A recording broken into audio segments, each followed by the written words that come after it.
खुशामदीद कहते हैं आपको मिस्र के इस कदीम पिरामिड ऑफ गिज़ा के हवाले से एक नई वीडियो में।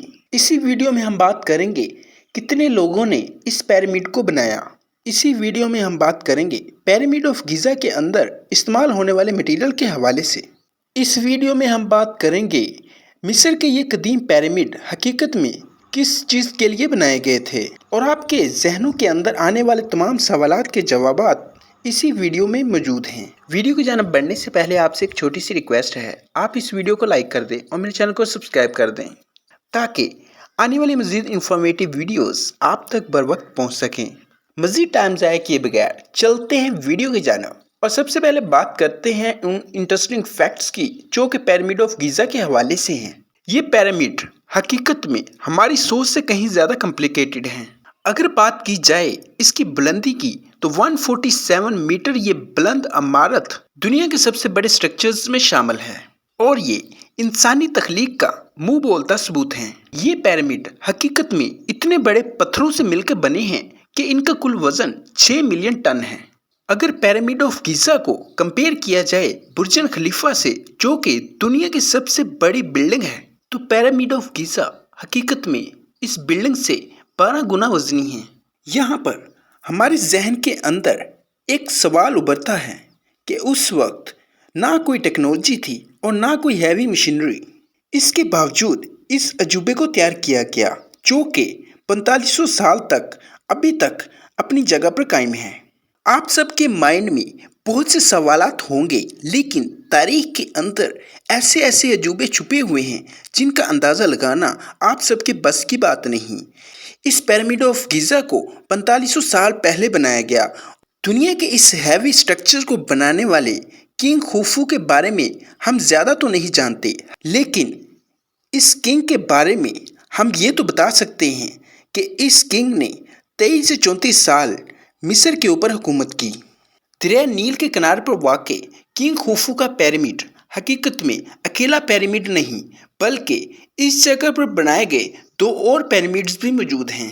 इन तीनों में सबसे बड़ा किंग खुफू का पिरामिड यानी ग्रेट पिरामिड ऑफ गिज़ा है और यहाँ पे मौजूद दूसरा बड़ा पिरामिड खाफरे का है जो कि किंग खुफू का बेटा है।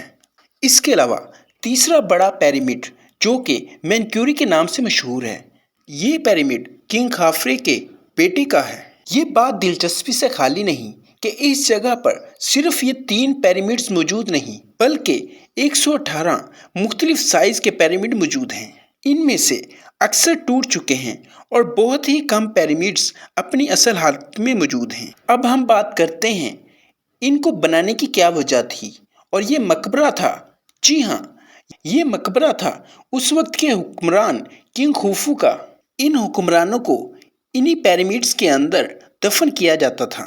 इनका ये भी मानना था कि उनकी ज़िंदगी ख़त्म नहीं होती बल्कि उनका खुदा उन्हें हमेशा के लिए अच्छी या बुरी ज़िंदगी देता है। यही वजह थी जिसकी वजह से वो ख़जाना, खाना और कपड़े, इसके अलावा ज़िंदगी की तमाम सहूलियात इसी पिरामिड के अंदर छुपा देते थे ताकि आखिर में उनके काम आए। इनके मरने के बाद इनकी डेड बॉडी को कुफिल में डालकर दफनाया जाता था। क्या इन पिरामिड्स के बारे में कहानियाँ दुरुस्त हैं? इसका जवाब ये भी है कि इन पिरामिड्स के अंदर कुछ टेक्स्ट और कुछ वर्ड लिखे हुए मिले।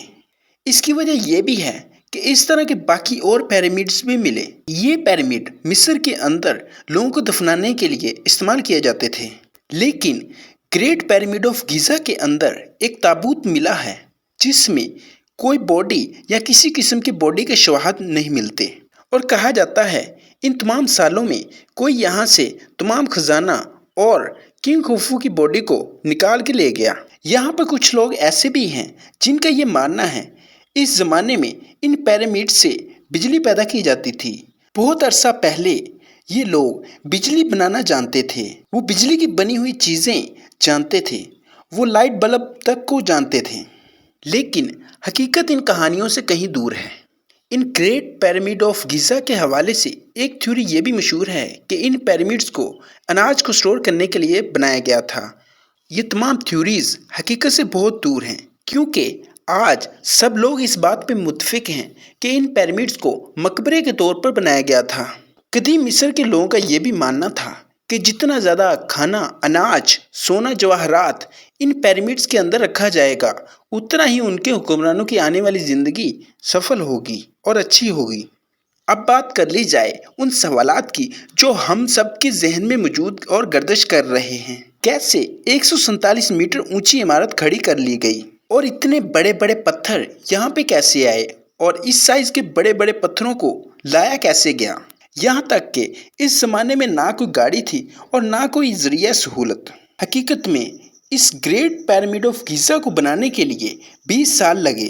اس پیرامڈ میں لگائے گئے پتھروں کا وزن حقیقت میں ہاتھی کے وزن کے جتنا تھا۔ آپ نے ان گریٹ پیرامڈ آف گیزا کے حوالے سے بہت سی فلمیں دیکھی ہوں گی۔ ان فلمز میں بہت سی ایسی چیزیں ہیں جو دکھائی جاتی ہیں لیکن حقیقت سے بہت دور ہوتی ہیں۔ ان فلمز کے اندر دکھایا جاتا تھا کہ ان گریٹ پیرامڈ آف گیزا کو بنانے کے لیے لوگوں کے اوپر ظلم کیا جاتا تھا اور اس کو بنانے کے لیے لیبر پر ظلم ہوتے تھے، لیکن حقیقت میں ایسا نہیں ہے۔ ان لیبر کو بہت زیادہ ٹریننگ ملتی تھی۔ حقیقت میں ان تمام لیبر سے بہت اچھا سلوک کیا جاتا تھا اور عام آدمی سے ان کی زندگی کہیں زیادہ اچھی تھی۔ اس بڑے سٹرکچر کے عجوبے کو بنانے کے لیے 20 سے 30 ہزار لوگ لگے۔ گریٹ پیرامڈ آف گیزا کو بنانے کے لیے یہ لوگ اپنے راجا کے لیے محنت کرتے تھے۔ گریٹ پیرامڈ آف گیزا کی تعمیر کی بات کی جائے تو اس میں 5.5 ٹن لائم سٹون، اس کے علاوہ 8000 ٹن گرینائٹ اور اس کے علاوہ 5 لاکھ ٹن مولٹار کا استعمال کیا گیا۔ اس پیرامڈ کو بنانے کے لیے استعمال ہونے والے پتھر زیادہ تر جنوبی مصر سے اس پیرامڈ کے 800 میٹر دوری سے لائے گئے۔ ان پتھروں کو کاٹنے کے لیے کاپر میٹل کے ٹول استعمال کیے گئے۔ وہ ان پتھروں کو بہت ہی مہارت سے کاٹتے تھے۔ یہاں پہ ایک اور سوال جو ہمارے ذہنوں میں گردش کر رہا ہے، ان بڑے بڑے پتھروں کو حرکت دینے کے لیے کیا ٹول استعمال کیے گئے؟ اب حقیقت سے پردہ اٹھانے کا ٹائم آ چکا ہے۔ یہاں پہ بہت سی تھیوریز ہیں جو ان پتھروں کو لانے کے لیے استعمال ہوتی رہیں۔ ان پتھروں کو لانے کے لیے بہت سی تھیوریز استعمال کی گئی۔ ان تھیوریز میں سب سے مشہور تھیوری کی بات کریں تو اتنے بڑے بڑے پتھر ایک ندی کے ذریعے تیرا کر پیرامڈ تک لائے گئے۔ یہاں پہ ان پتھروں کو لانا تو ممکن ہے لیکن اتنے بڑے بھاری وزن کے پتھروں کو ایک ترتیب دینا کیسے ممکن ہے؟ بہت سے ماہرین کے مطابق اس زمانے میں ایک بہت بڑا سٹرکچر نما ریمپ بنایا گیا۔ اسی ریمپ کے ذریعے بڑے بڑے پتھروں کو اونچائی تک لے جایا جاتا تھا۔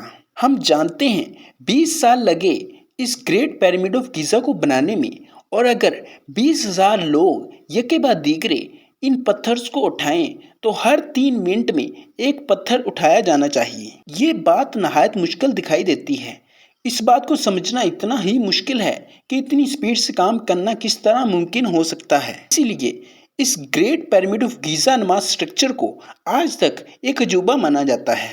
امید ہے یہ ویڈیو آپ کو اچھی لگی ہوگی۔ اگر ویڈیو اچھی لگی ہے تو ویڈیو کو لائک کر دیں اور میرے چینل کو سبسکرائب کر دیں تاکہ آنے والی مزید انفارمیٹیو ویڈیوز آپ تک بر وقت پہنچ سکیں۔